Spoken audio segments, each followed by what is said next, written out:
untuk menyederhanakan serangkaian kegiatan tahapan pilkada yang sekarang sedang berproses akhir di MK, kita memberi apresiasi yang setinggi-tingginya atas jeripaya semua pihak, terutama teman-teman KPU dalam gelaran pilkada kali ini, sehingga kita semua meskipun faktor-faktornya belum bisa kita perinci, tapi kita ada pada posisi menyimpulkan bahwa partisipasi tinggi dan kekhawatiran yang berlebihan itu kemudian sebagiannya terjawab dengan fakta-fakta pelaksanaan pilkada.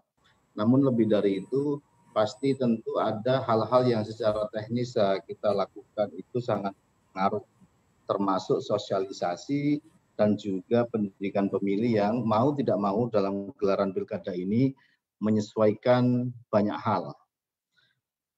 Hal-hal yang dulunya sangat kreatif kita lakukan di situasi pilkada saat wabah ini tidak bisa kita lakukan. Saya ada materi slide meskipun tidak harus saya sampaikan semua, tapi paling tidak ada beberapa hal yang ingin kami sampaikan.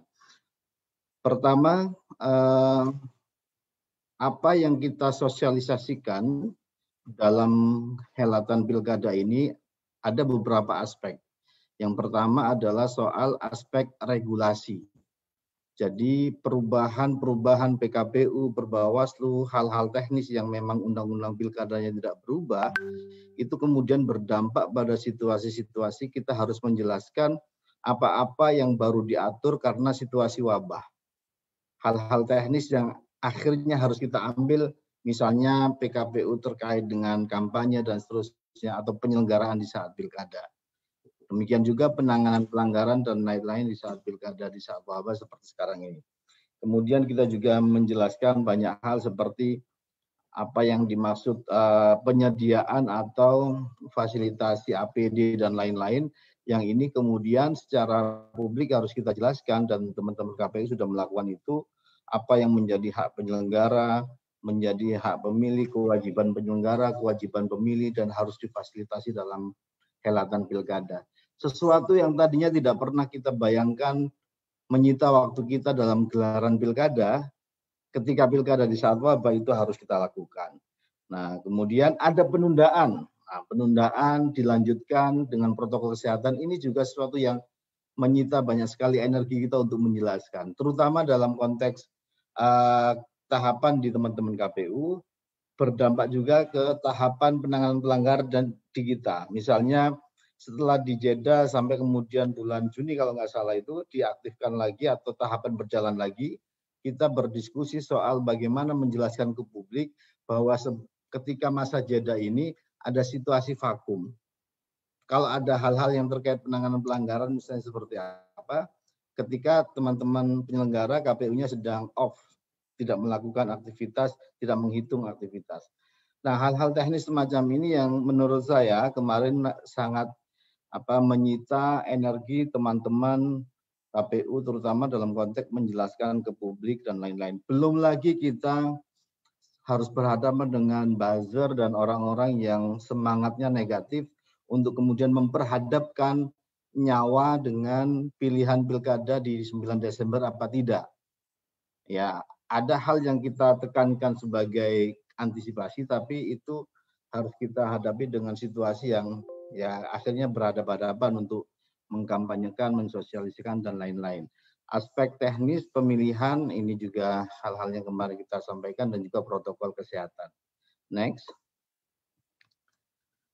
Nah ini beberapa hal yang kemarin banyak kita diskusikan, peraturan-peraturan tentang kesehatan, hal ikhwal terkait dengan pandemi dan seterusnya, ini sangat mewarnai proses pilkada kita, dan ini luar biasa menyita energi kita semua. Lanjut. Nah, Bapak Ibu sekalian, ada beberapa tahapan yang memang menjadi secara normatif menjadi krusial untuk kita jelaskan. Misalnya teman-teman KPU saya kira sudah melakukan penghematan yang luar biasa dalam banyak hal, sebagaimana materi terakhir RDP itu, kita kan harus menjelaskan ke publik bagaimana teman-teman KPU menyiapkan apa yang disebut dengan penyediaan APD dan seterusnya itu. Kemudian dihubungkan dengan kebutuhan untuk dana yang harus ditambah, Bawaslu juga demikian. Nah, di situasi luar kadang-kadang itu dianggap sebagai pemborosan dan lain-lain.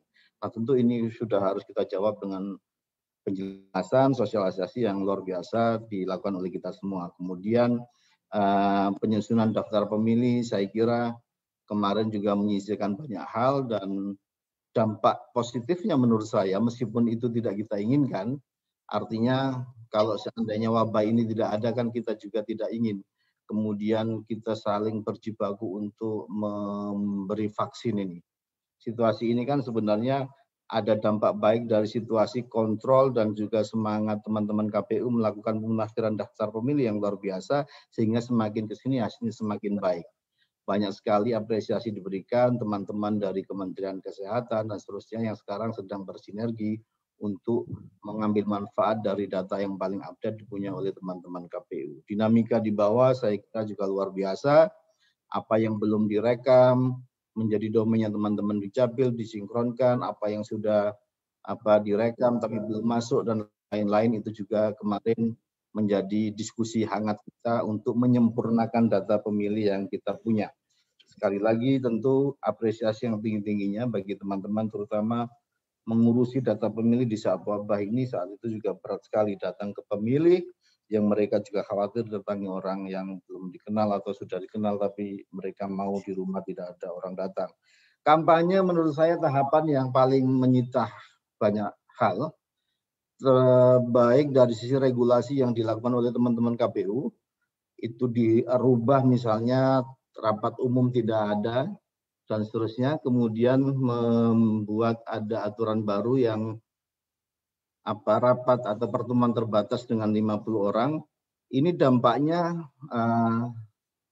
ke kami ini luar biasa sistemik gitu, karena secara langsung akan membuat orang menyiasati pertemuan itu dengan mengurangi banyak peserta, tapi dengan titik yang banyak. Dan akhirnya ya itu, jadi saya kira apa yang kita berikan informasi ke publik terkait dengan banyaknya pelanggaran prokes di saat kampanye dan seterusnya itu, ini berdampak terhadap mobilisasi informasi untuk kita sangat memperhatikan prokes.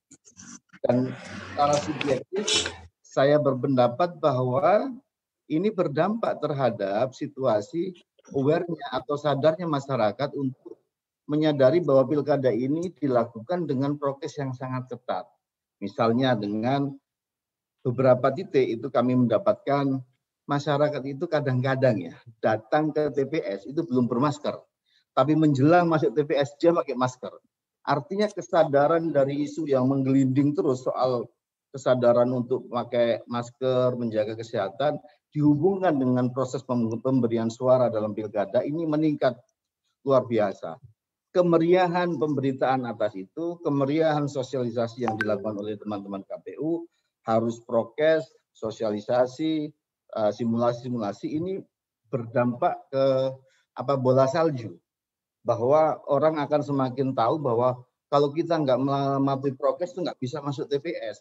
Dan ini menurut saya penting. Dan saya kira ini menjadi isu yang paling menonjol dalam pilkada kali ini dalam konteks penyadaran itu. Di tengah perdebatan kita bersama banyak orang yang menyaksikan dan seterusnya. Nah, itu menurut saya sangat penting. Kemudian penghitungan pemungutan suara, kita semua pernah ya mengkhawatirkan situasi kegembiraan di TPS yang selama ini sering terjadi, itu juga diatur dengan baik oleh teman-teman KPU. Artinya kehadiran yang diatur per jam dan lain-lain itu, lepas dari pengaturan kadang-kadang berbeda-beda di surat undangan yang datang itu, ada yang per setengah jam, ada yang per 1 jam, itu hasil pengawasan kami. Tapi bahwa kepatuhan masyarakat itu luar biasa. Tidak banyak terjadi kerumunan. Ada tapi tidak banyak. Nah, kalaupun ada kemudian situasi masuk TPS-nya juga sesuai yang dipikirkan dan diskenariokan oleh kita semua. Tentu semua ini, Bapak Ibu sekalian, menurut saya sebagian besarnya juga karena sosialisasi pendidikan pemilih yang fokusnya kepada terutama isu-isu protokol kesehatan, mengemuka lebih dahsyat daripada sekedar urusan teknis penyelenggaraan yang ya secara tahun ke tahun seperti itu, dan itu dipahami oleh semua orang. Lanjut. Saya tidak akan menyampaikan semua, tapi pada intinya Bapak Ibu sekalian, ini evaluasi banyak hal, termasuk juga objek-objek dari pengawasan kita yang akhirnya berkembang dengan materi-materi yang ada di KPU. Dan ini ada dampaknya Bapak Ibu sekalian. Dampak terhadap proses-proses yang sekarang. Saya dan Mas Pram ini kebetulan juga di Dewan Etik, beberapa hal terkait dengan COVID ataupun protokol kesehatan ini juga menjadi aduan.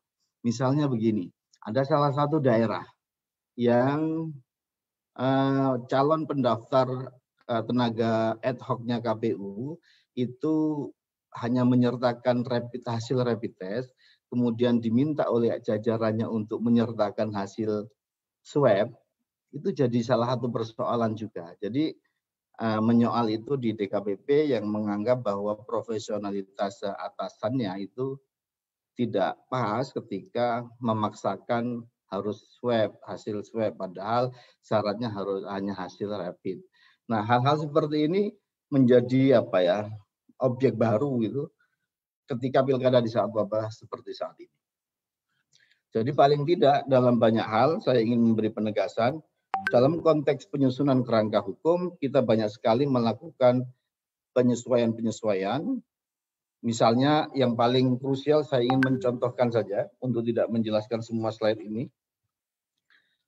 Saat pendaftaran calon itu dilakukan, saya ingat kami melakukan pemantauan itu di semua daerah itu ada 246.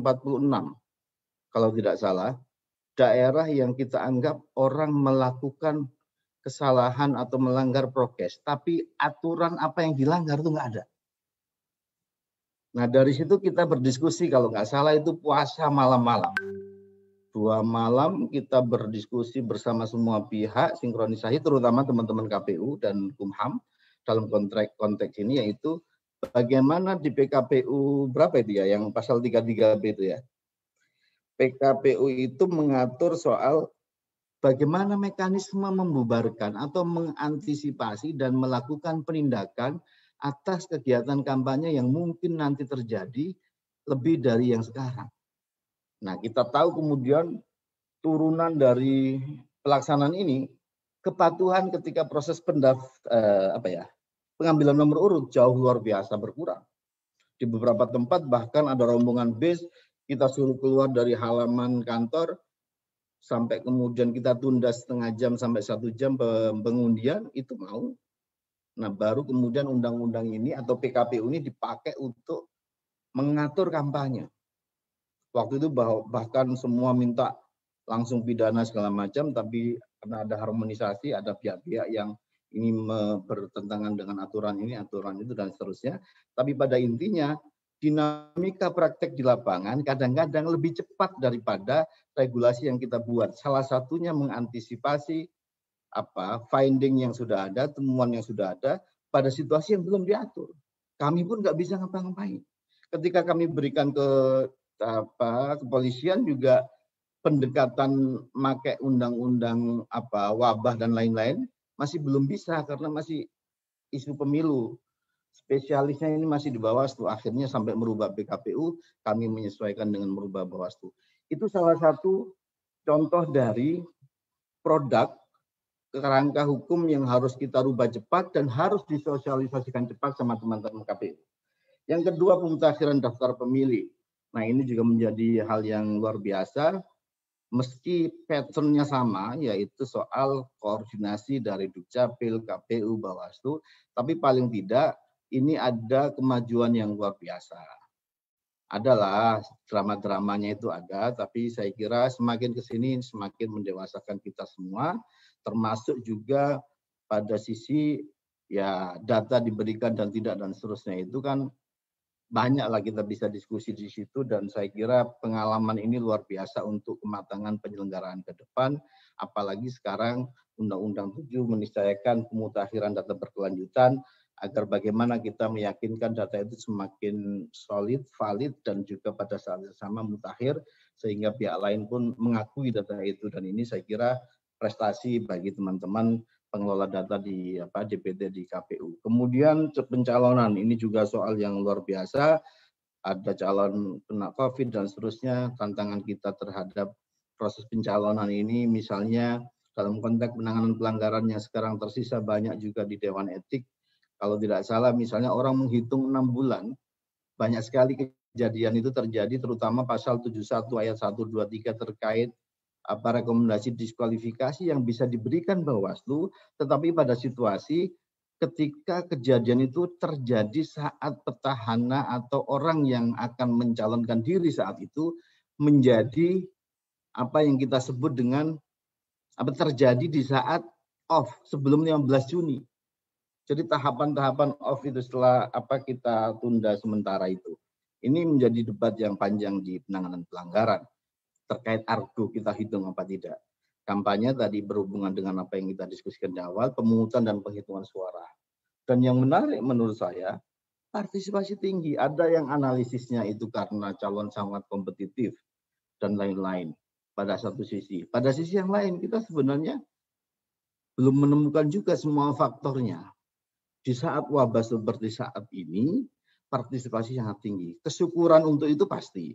Tapi penting pembelajaran bagi kita untuk mencari pemicu atau kemudian hal-hal yang kita anggap praktek baik. Bagaimana dalam setiap pemilu, pilkada, partisipasi itu jadi sangat tinggi, partisipasi itu jadi luar biasa, meski tantangan kesehatan warga, pemilih seperti yang kemarin terjadi.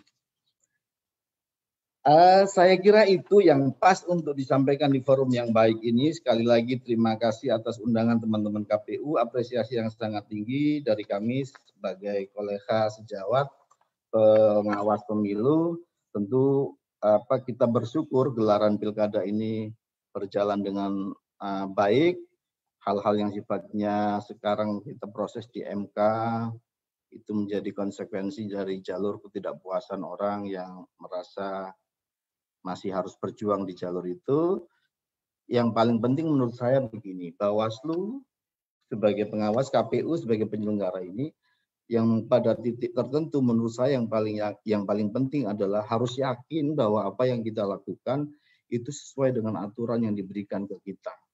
Sebagaimana tantangan kami di Bawaslu ini, saya kira ini menjadi beberapa hal yang harus kita yakini bahwa ya undang-undangnya sementara memang mengatur begitu, bahwa kemudian ada situasi yang secara fakta, waktu dan lain-lain itu sudah tidak pas karena situasi tahapan yang sudah berjalan tapi proses-prosesnya penanganan pelanggaran masih ada. Nah, ini menjadi PR kita semua untuk kebaikan ke depan dan bisa jadi ini menjadi masukan bagi undang-undang pemilu ke depan. Bapak Ibu